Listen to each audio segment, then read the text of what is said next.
تو یہ سوال کیا گیا ہے کہ ایک شخص کی ساری بیویاں اس کی میراث میں سے حصہ نہیں پاتی، تو جو دادے کی بیویاں ہوتی ہیں وہ ساری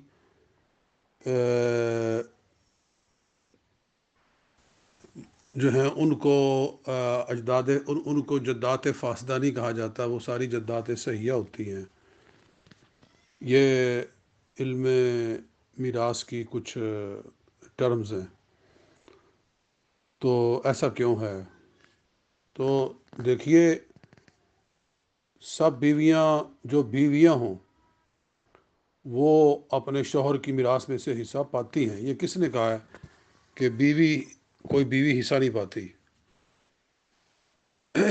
دراصل جب بیوی کا مفہوم مشکوک ہو جائے، ضعیف ہو جائے، تو وہ پھر سمجھو بیوی ہے ہی نہیں۔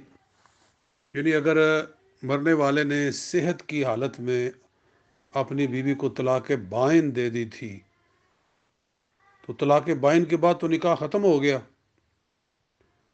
بس عدت گزارنی ہے اور اس نے بعد میں اپنا دوسرا نکاح کرنا ہے، چاہے تو کر سکتی ہے۔ یعنی کہ اس کے نکاح سے بہرحال وہ فارغ ہو گئی۔ اور اگر وہ مفر ہے، وہ اگر وہ فرار کرنے والا ہے، جی اگر وہ فار ہے کہ اس نے اپنے مرض موت کے اندر طلاق دی ہے، تو پھر وہ وارث بن جاتی ہے، کیونکہ پھر طلاق بائن بھی دی ہو تو بھی وہ چونکہ وہ فار ہے تو اس کو سزا دی گئی کہ اس نے اس کو محروم کیوں کرنا چاہا اپنی بیوی کو۔ تو لیکن اگر یہ صورتحال نہ ہوتی تو وہ طلاق بائن کی صورت میں وہ اس کے نکاح سے آزاد ہو چکی تھی، تو وہ پھر بیوی کہلانے کی حقدار ہی نہیں ہے۔ جی، اسی لیے جب طلاق رجعی دی ہو تو وہ اپنے شوہر کی میراث میں سے حصہ پاتی ہے، کیونکہ وہ ابھی بیوی ہے۔ تو جہاں بیوی کا مفہوم کامل ہے وہاں میراث ہے، جہاں بیوی کا مفہوم مزمحل ہو گیا ہے تو وہاں میراث ختم ہو گئی ہے۔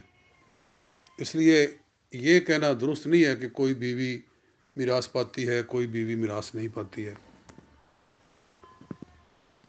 اور یہی دادے کا حال ہے، دادے کی بھی صورتحال یہی ہوگی کہ جو اس کی بیوی ہوگی صحیح معنوں میں وہ میراث میں شامل ہوگی، جو نہیں ہوگی وہ نہیں ہوگی۔